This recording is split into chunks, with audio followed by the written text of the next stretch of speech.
Araw-araw na iniinom ng Amerikanong ito ang kaping inihahanda ng kanyang asawang Pinay. Maaaring ito ay mukhang sweet na kilos, pero lingid sa kanyang kaalaman, may maitim na pala itong binabalak laban sa kanya. Magandang araw at welcome mga kakantuhan. Sa mga taong mahilig sa mga true stories, true crime at kakaibang kwento, please subscribe and i-turn on ang notification bell para lagi kayong updated sa ating mga video. Simulan na natin ang kwento. Para sa military officer na ito, kape ang palaging panimula ng kanyang araw. Bago siya pumasok sa trabaho, gagawa muna ito ng kape at yun na ang kanyang agahan. Ngunit isang araw, napansin na lang nito na parang may kakaibang amoy ang iniinom niyang kape. Nagpatuloy ang ganoong lasa ng kape sa kanilang bahay sa mga sumunod na linggo, pero kapag sa kanilang opisina naman siya nagtitimpla, normal naman ang lasa nito. Di tatagal, ang katotohanan sa likod ng kanyang mga hinala ay mabubunyag din at nahuli pa niya mismo ito sa kamera. Si Robbie Johnson ay naglilingkod sa US Air Force sa loob ng ilang taon na. Nang nakaraang taon lang, March 2023, na-assign ito sa Germany kaya kasama niya ring lumipat doon ang kanyang asawa at anak. Kasal ito sa 39 years old na Pinay na nagngangalang Melody Feliciano. 22 years old lang ang Pinay nang sila ay kinasal at lagpas 17 taon o 17 years na ang pagsasama nilang dalawa. Naging maayos naman ang kanilang relasyon noong simula, subalit kalaunan, nagkaroon sila ng mga hindi pagkakaunawaan hanggang sa mas naging madalas pa ang kanilang pag-aaway. Kaya noong taong 2023, bagaman magkasama pa rin ang dalawa sa iisang bubong, ang totoo nakapag-file na ng divorce si Melody at hinihintay na lang niya ang resulta. Alam rin naman ito ni Robbie pero napagkasunduan nilang saka na lang sila maghihiwalay ng tirahan kapag na-finalize na ito. Dahil doon, nagpatuloy sila sa araw-araw nilang routine kung saan si Melody pa rin ang nag-aasikaso ng lahat sa bahay, nagluluto, naglilinis at nag-aalaga sa kanilang anak habang si Robbie naman ay ang siyang nagtatrabaho. Mga huling linggo ng buwan ng Marso, nagsimulang mapansin ni Robbie na parang nag-iba ang lasa ng kanyang iniinom na kape kada umaga. Gayunpaman, iniisip lang niya na baka madumi ang coffee maker o di naman kaya ay baka nag-iba ng formula ang brand ng kanyang kape. Sa mga sumunod na 2 hanggang 3 linggo, wala pa ring pagbabago sa lasa nito kahit panilinis niya na ng maigi ang coffee maker at pinalitan rin ang tubig. Dagdag pa doon, hindi rin niya masikmurang inumin ito dahil sumasama ang kanyang pakiramdam. May isang beses pa nga upang malaman niya ang problema, sinubukan niyang magtimpla ng kape sa gabi, subalit nagdagdag lamang iyon sa kanyang pagtataka dahil normal naman ang lasa. Simula noon, tumibay pa ang kanyang suspesyon na parang may hindi tamang nangyayari. April 2023, nagpasya na itong bumili ng pool chemical testing strips na ginagamit sa pag-eksamin ng chlorine level sa tubig.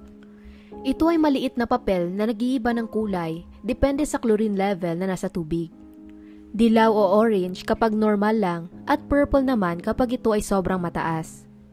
Sa videong ito, makikitang sinusuri niya ang bawat source ng tubig sa kanilang bahay mula sa gripo, mineral water container at pati mga pitsel.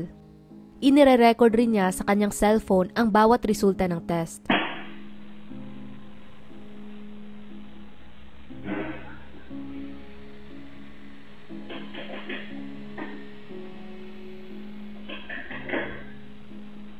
Ang tubig mula sa gripo ay nagpakita naman ng normal na resulta, gayon din ang mineral water. Subalit nang sinubukan niya ng itest ang tubig sa loob ng coffee maker, ikinagulat niyang nagpakita ito ng mataas na level ng chlorine. Inulit pa niya ang test ng ilang beses, ngunit pare-pareho lang ang lumabas na resulta. Nang puntong iyon, naging sigurado na ito na may sumusubok na lasunin siya sa pamamagitan ng paglagay ng kung anumang chemical sa kanyang kape. Kaya naging determinado siyang mahuli ang gumagawa nito upang mapatunayan ang kanyang suspetsya. Nang mismong sumunod na araw, bumili siya ng mga hidden camera at inilagay ito sa kusina kung saan makikita mo kung sino man ang lumalapit sa coffee maker. Hindi nga tumagal, lumabas din ang katotohanan kung bakit nag-iba ang lasa ng kape. Nang chinek niya ang mga nakuha ng footage ng camera na sumunod na araw, nakita niya ang kanyang asawang si Melody na may inilalagay na kung ano sa loob ng coffee maker. Huling-huli din sa video na ito pag sinumi ng malapitan na hawak-hawak ni Melody ang parang maliit na bote at hinihalo niya iyon sa tubig sa loob. Hindi pa niya sigurado kung ano ito, pero sa amoy ng chemical, ang tingin ni Robbie, bleach o Clorox ang nilalagay ni Melody doon. Simula nun, tinitimpla na niya sa gabi ang kanyang kape para kinailangan na lamang niya itong painitin pagsapit ng umaga. Bawat araw naman, pinagpatuloy pa rin ni Melody ang paglagay ng chlorine sa coffee maker nang hindi niya nalalaman na ang lahat ng iyon pala ay nakukuhanan sa kamera. Sa bawat beses namang ginagawa niya iyon, i-check ito ni Robbie pagkatapos at nagpapakunwari na iinumin niya ang kape, pero ang totoo, tinatapon niya lamang yun sa lababo.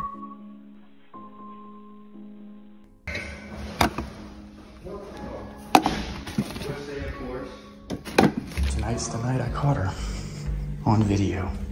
So let's test this water. It's gonna be purple.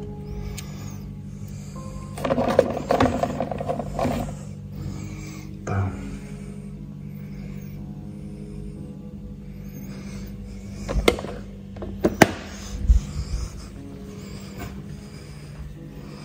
I knew it. Hindi rin niya muna kinompronta kaagad ang asawa dahil balak niyang mag-file ng formal na complaint pagkatapos ng kanyang assignment sa Germany. Kinolekta niya ang lahat ng ebidensya hanggang noong June 28, 2023, dumating ang araw ng kanilang pagbiyahe pabalik sa Amerika.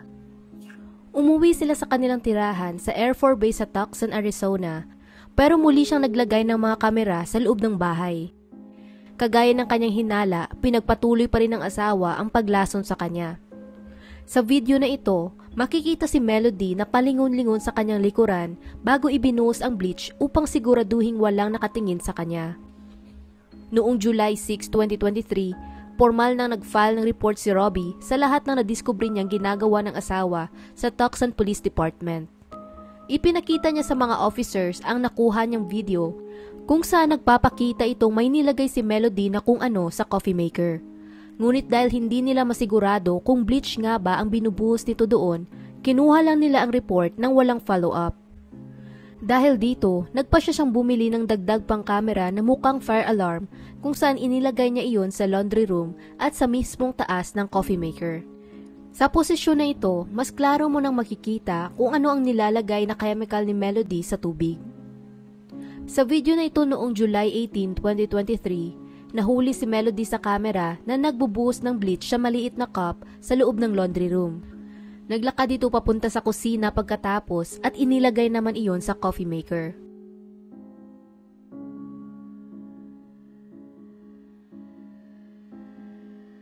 You can tell by the video from there and from there that I have not messed with this coffee maker. I just arrived home about an hour ago and I figured now I decided I'm going to test this to show that it's definitely tainted.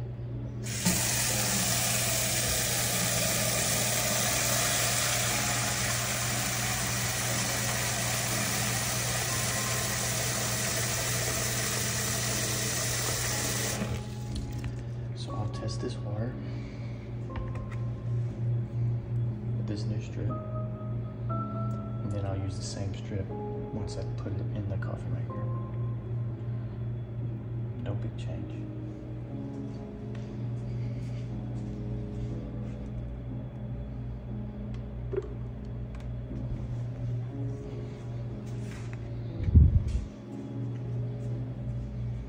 It stinks.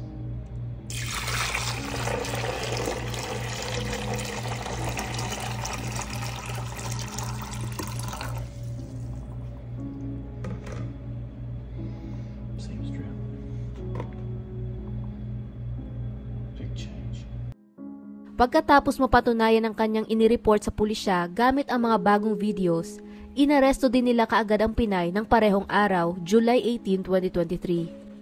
Dinala nila ito sa estasyon pero hindi siya nagbigay ng kahit anumang salaysay at agad na humingi ng abogado. Dahil dito, hindi na rin siya nagawang ma-interview ng pulisya. Patuloy naman itong sinampahan ng kasong attempted first-degree murder, attempted aggravated assault with serious physical injury, at paglagay ng lason sa pagkain o inumin. Ang tingin nilang motibo sa kaso ay pera at ang kustodiya ng kanilang anak dahil sa ongoing divorce na nagaganap.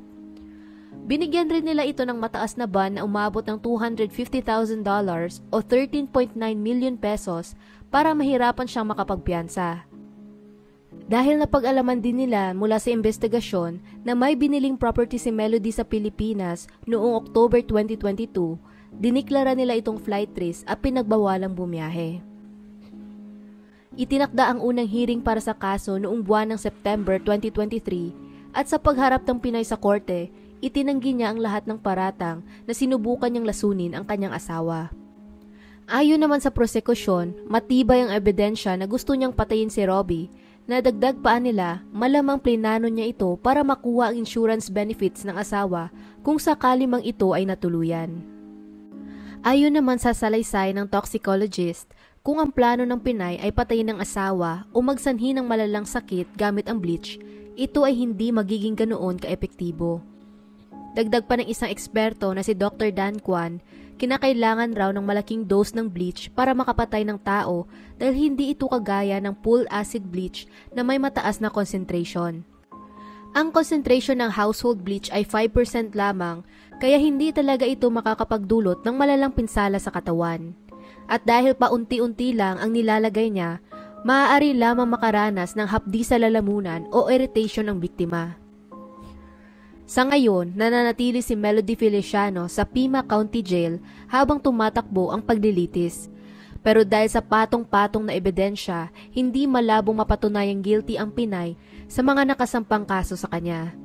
Kung sakali mang ito ay matalo sa kaso, siya ay maaaring makulong ng mula sa 10 years hanggang sa 35 years sa bilangguan base sa batas ng state ng Arizona. Isang buhay na naman ang nasayang dahil sa pagiging sakim at gahaman sa pera ng isang tao. Pinag-isipan ba niya ng mabuti ang kanyang ginawa? Hindi tayo sigurado. Maaaring naging mataas ang kumpiyansa niya sa sarili na malulusutan niya ito at magiging isang mayamang byuda. Ngunit ngayon, hindi lamang mawawala ang kustodiya ng kanilang anak sa kanya, mabubulok pa siya sa bilangguan. At hanggang dito na lang ang kwento natin para sa ngayon. Anong masasabi ninyo sa kasong ito? Kung nagustuhan nyo ang video na ito, maaari mong i-check ang ating channel para sa iba pang mga kwento. Muli, salamat sa inyong pakikinig at hanggang sa susunod mga kakwentuhan.